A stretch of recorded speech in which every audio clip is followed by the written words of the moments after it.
No offense to anyone who's like 5'7", but Hey, okay. Not too much. but like Nah, 5'7's good, bro. What the fuck are you talking about, bro? Yeah, that's like really tall. Wait, how tall are you? 5'7.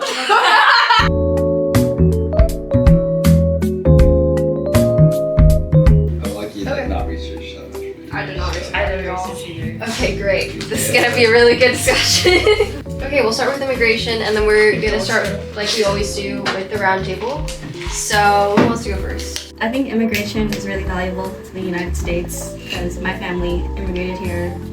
I'm a child of an immigrant, and I think we shouldn't be discriminating against or stigmatizing against immigrants because if they came here legally. And I think the issue is that the current system makes it too hard for immigrants to come here legally, so they feel compelled to use illegal methods to enter the country.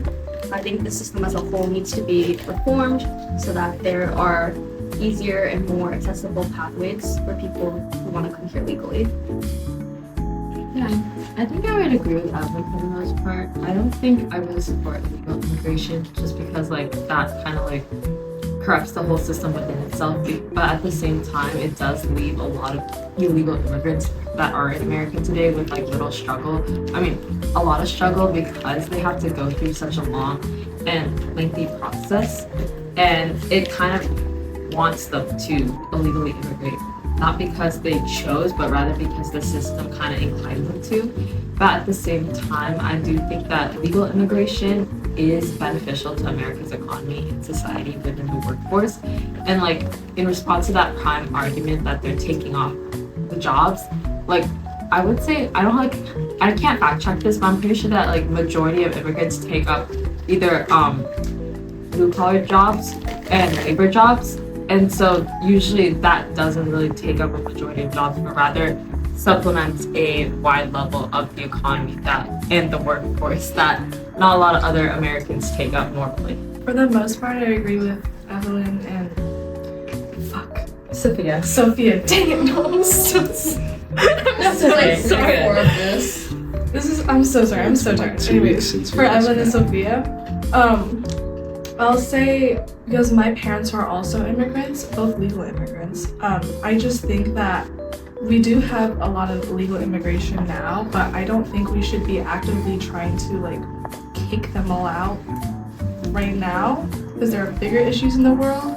I think illegal immigrants currently trying to come in, you can try to prevent those, but kicking people that are already here out, I feel like that's too much work in its own thing, and I think you should just leave it be. I also agree with the part where legalizing immigration, not legalizing immigration, but having a system where it's easier to become a legal immigrant, I think that is a good idea as well. So I don't know. Pretty much agree with Evelyn. Got the little cheer really quick. Don't fuck with illegal immigration. I think they probably should, illegal immigrants should probably be deported. Definitely be deported, actually, sorry, not probably. I like legal immigration. That's nice, but probably be reformed. I also think, actually, yeah, that's it.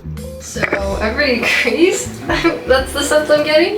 The only disagreement is that she doesn't think they should be deported. Okay.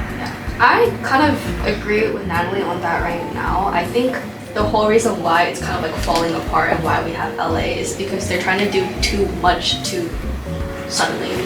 You know, like, and now it's kind of become like a conflict between local like LAPD versus the mayor versus the governor versus the president. And I think like in theory, like yes, we should be cracking down on undocumented people who have committed crimes here or just undocumented people in general. But like they're doing it in a way that has been really disorganized. Like there have been like people who have legal status or who have papers proving their citizens being scooped up by ICE, thrown into detention centers with like little to no explanation. So the system as a whole is just so ineffective, and it's making it hard for people to trust our government officials and trust immigration officials. And there's just been like a lot of like fear mongering that like all undocumented immigrants are criminals. Like that's kind of, I feel like, the narrative that's being pushed out right now. I think at the same time too, like the majority of immigrants do have families, and the majority of those families, their children are born in the U.S., so by law they are legal immigrants.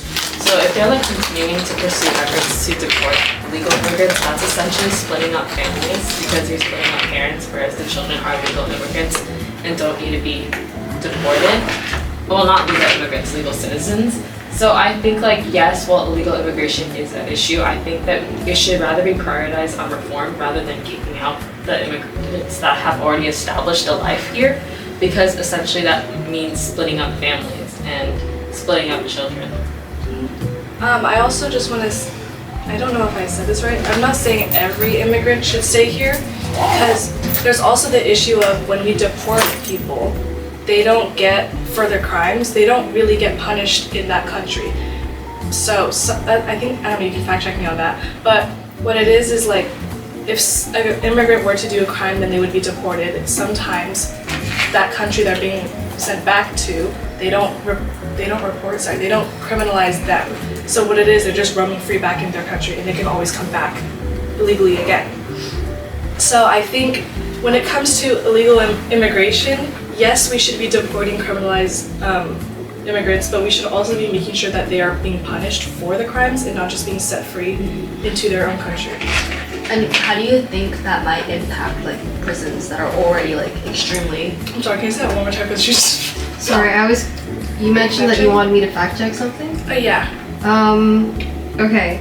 So usually the person who's imprisoned is imprisoned in the US and serves their sentence first, and then after that is deported. So if a person was not able to complete their entire jail sentence in the US, they may be asked to serve the remaining time in their home country, but that's only if there's a reciprocal agreement with the US. Okay. Yeah. Sorry, what your question? How do you think that would affect like current overcrowding in prisons? Because like that has been a really big problem. Is it overcrowding in the US or is it just like if suddenly we like crack down, like some people might argue that like, oh, like, well, we don't want to, like, it's easier to just send them back to our country versus like overload our prison system with by like cracking down on all of these like undocumented people. And I guess I'll say it's more like we probably shouldn't be imprisoning them in our country, but having them be imprisoned in the country that they're being sent back to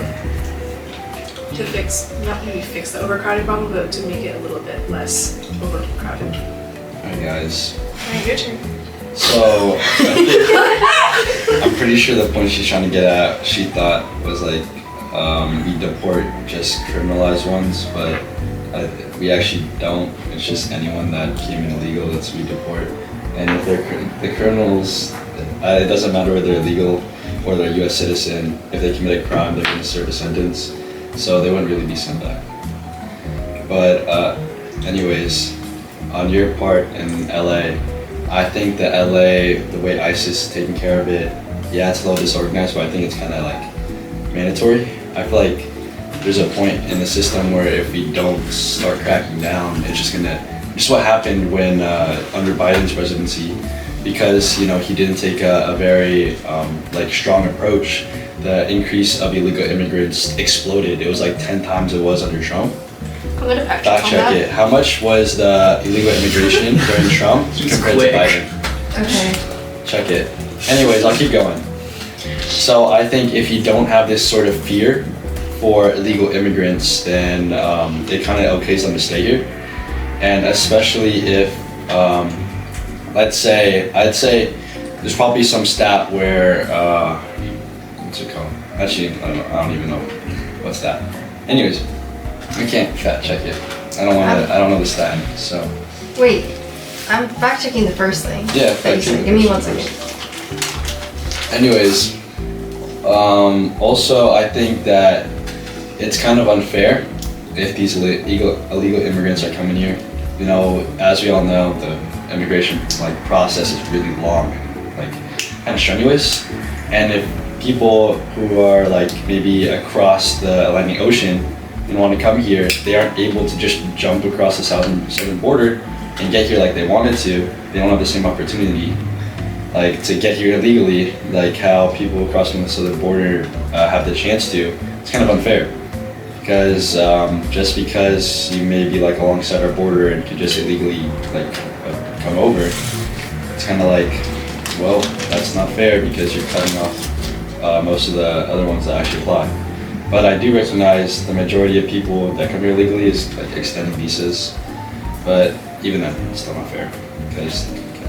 Okay, guys, I'm sorry. I'm trying to fact check right now, and the figures are like really confusing. It's alright. Take your time. Take your time. We don't want a fast stat. Well, we want a true stat. It's complicated, Yeah. basically. Whoa. Because here's the thing, illegal immigration. Really, the only like, I guess, solid statistic that I've found thus far is about daily encounters with immigrants, and that for the Biden administration, that figure includes like people who came through legal means, if that makes sense. But then when the Trump administration got rid of that like legal thing that the Biden administration set up, like. Alright, it's not this stuff. Let's back it up. Sorry. Was there more Anyways. illegal immigration during Biden or Trump? I mean, it's under That's Biden. Jenny's, yeah. But Yeah, like, let's go chat. That's just that's true. Yeah. like such a good. Yeah, let's go chat. What did it say? There's more illegal immigration Under Biden. apprehensions during Biden, yeah. Yeah. Apprehensions. Apprehensions though means that they caught more people. Nah, we don't trust We were chat. also checking 10 Guys, wait. So But yeah, it's there's stats that's like it's like stacked. it is probably like true that there's less illegal immigration under Trump because he's taking a more hardline stance. Yeah. But But in terms of specific percentages, that's hard to come by. I know you mentioned like overstaying your extended visas, and I agree. Like, yeah, that is a problem that like the U.S. so sorry. No. Wait, Oh. how's the cameraman? This cameraman has. Okay. I agree. Like, they should be cracking down on that because like, it's very unfair for like people who are trying to like legally come into the country and like participating in that full process. I think another thing is also what was I trying to say? No, I lost my train of thought. Hold on. Sorry. Let me think about this. It's asylum seekers. A lot of like people come in here. A lot of like people who come here like illegally or without documentations claim that they're trying to like seek asylum in the United States, but then the asylum seeking process itself is also like very bureaucratic and like inefficient. So like, what would your response be to like immigrants who claim that they're like trying to seek asylum here in the United States? I think it should be the same process as like normal immigration. Like they shouldn't have a pass just because they're claiming asylum. Because think about it, yeah, they could be claiming asylum, but then they could also just as easily be lying if they don't go through the due process. But I think asylum is a lot more like complicated Yeah. because like It's like a war. there's a more urgent push factor as opposed to seeking immigration because of pull factors. So just eliminating that asylum option and making it just as complicated as the reform system would probably only just make it more complicated as a whole.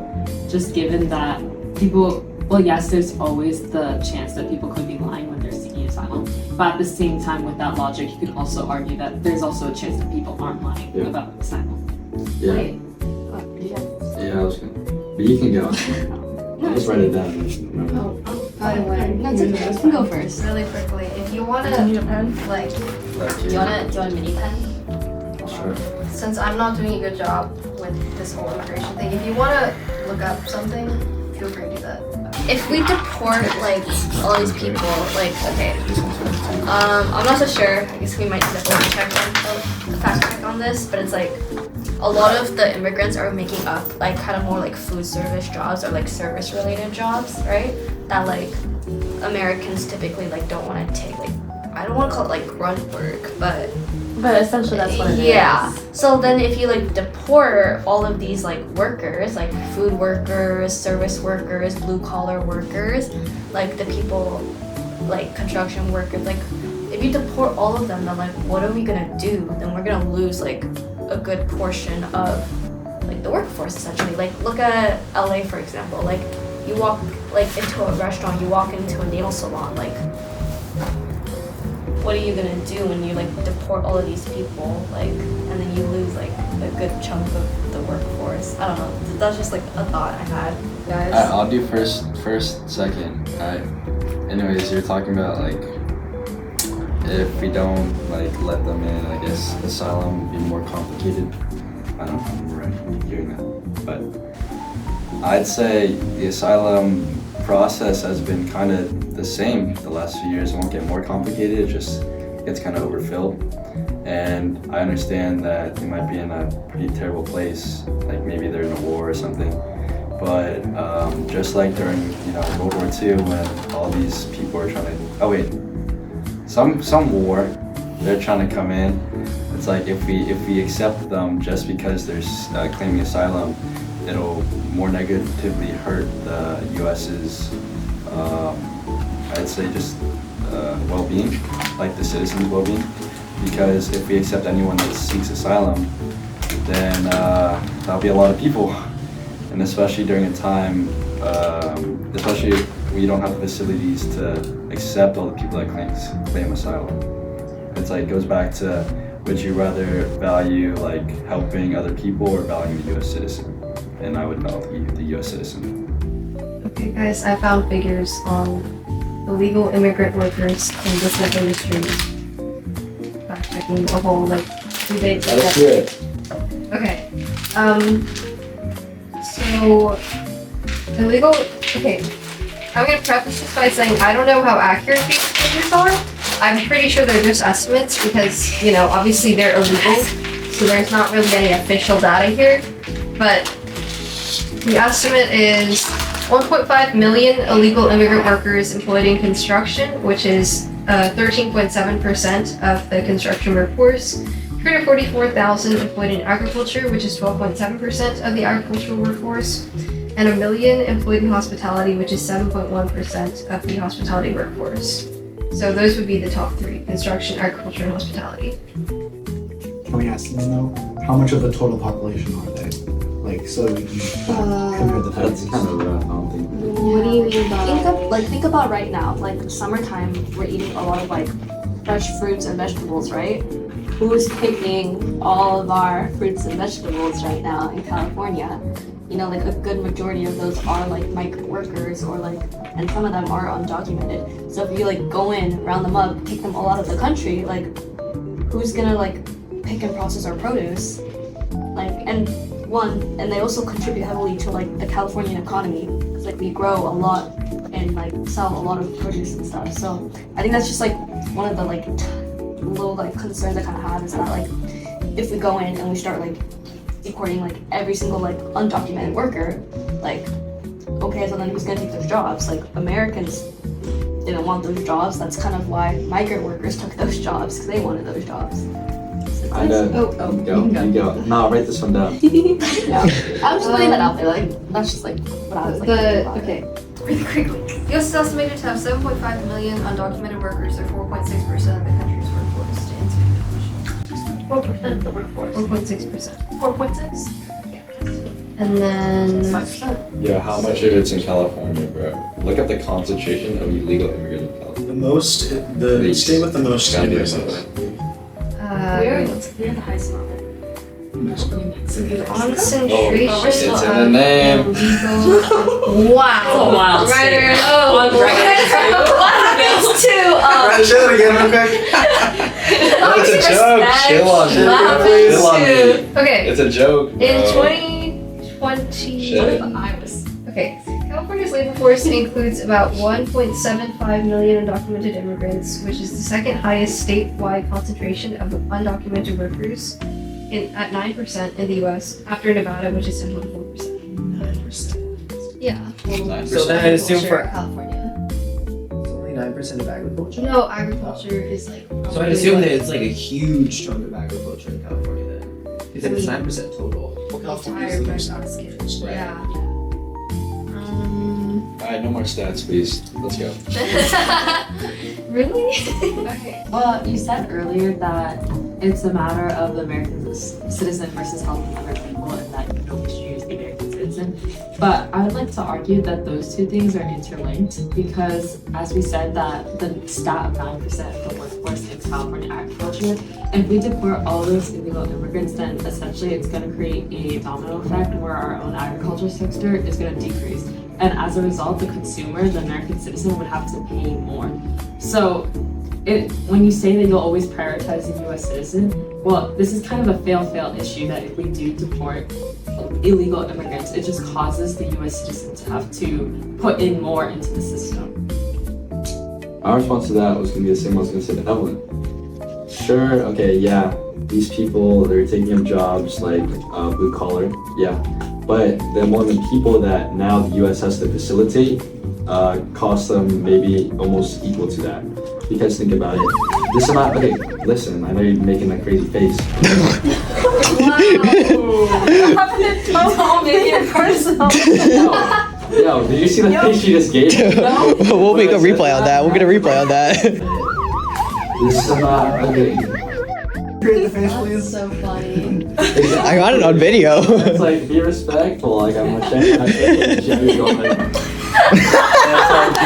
like, I was flabbergasted. Like, let me I was processing. I was flabbergasted. Let me just try to get my evidence. Okay, let's let it finish. Alright. Anyways, I was saying, with this increase in people, it also costs, like, you're both in econ, you know, isn't it like, wait, what are the two things? It's like supply and demand. Right? Like, think about it. The supply of all these houses that are now in like high demand, you've probably seen it. All the apartment buildings getting built now around Huntington Beach. Also with the introduction of like Section 8. If you guys know, y'all know what that is, right? No. Section 8 is specific housing just for poor people. And It's awesome. And all these facilities are being built, and part of it is due to the high amounts of immigrants that are coming in and taking up the housing that could be going to the people that were born here. And that's the problem, because right now it's probably one of the hardest times for our generation to get a house. And part of the what factors into that is the illegal immigrants that are not only taking jobs but also buying these houses that could be less demanded and lesser priced if they weren't trying to buy these houses. Not to mention also, if there were more openings in like manual labor jobs, the US citizen would probably get paid more for their manual labor because there'd be more demand. But right now, these illegal immigrants will get paid less because first off, it's like they don't want to get deported, so they probably are gonna have a question having low wages.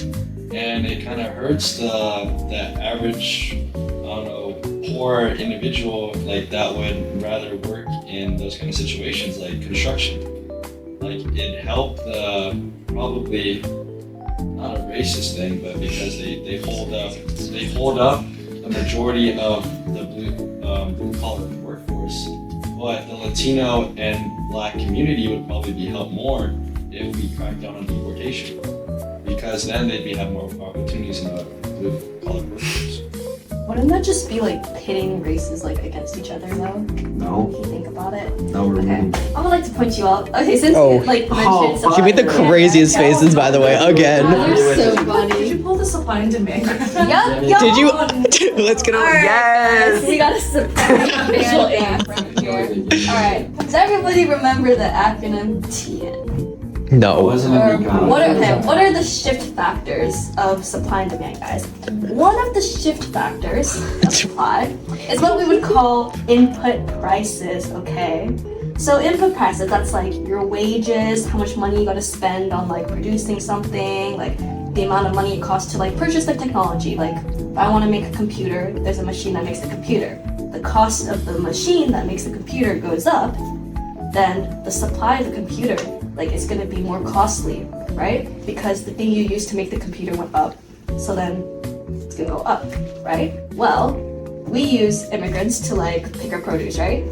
If we have less of those, right?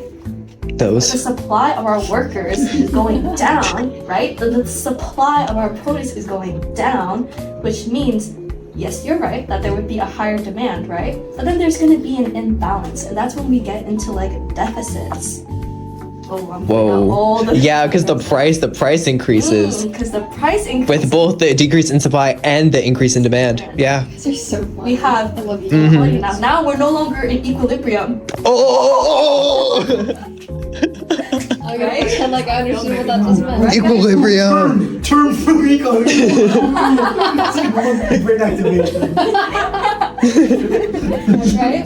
Also, can we get a fact check on this? But the last time I checked this stat, it claimed that immigrants bring in $11 million in tax revenue. Oh, That's it? way No, more. it's more. It's probably 11 billion. $1 billion. Can we get a? Oh, it's Wait. 11 million? 11 million. You guys, Yeah. let me. Can we get a fact check on that? Okay, in 2022, undocumented immigrants paid $96.7 billion in federal, state, and Oh, local right. taxes. Holy yeah, How crap. much do they get back? I way undershot How that, much do they get back? right? So, Don't they get nothing back? I don't think they get anything back. Interesting. Let's see, hold on. And I'll look up how much was spent on welfare programs. Okay. yeah, like, Oh. I mean, these are like, and so then if we like deport all of them, right? Again, my economic dilemma would happen. More than a third of the tax dollars paid by undocumented immigrants go towards payroll taxes dedicated to funding programs that these workers are barred from accessing. Undocumented immigrants pay $25.7 billion in Social Security taxes, $6.4 billion in Medicare taxes, and $1.8 billion in unemployment insurance taxes in 2022. Let's see. So what's gonna happen if we kick all of them out? We're gonna lose a bunch In a of large majority of states, parentheses 40, undocumented immigrants pay higher state and local tax rates than the top 1% of households living within their borders. So unless the government can come up with a actual solution to how they're gonna replace this loss in labor and this loss in revenue, then they shouldn't be so quick to deport non-violent, non-criminal people out of the country. Because then it's like, well, What was you're now gonna lose like, was it 97.6? 96.7. 96.7. You were Just round us. Just rounding fixes it. Start deporting them. So it needs to be done in a controlled manner where our economy won't just like spiral, losing all of this revenue. So wait, It what should. was the other figure you were asking for? Oh no, that was a joke. Oh, okay. Damn, you know, if I don't get a file on econ, guys, I'm gonna cry. That just was brutal. That just was so bad. Equilibrium. Actually, Okay. So immigration. That was a good We're done with debate. immigration. Are Is that we it? that's done fun, y'all. Yeah, I think I she has mean- a good closing There are a statement. lot of points you guys in this though. I'm surprised by. I think it's because for the most part we agreed on like Yeah. stuff.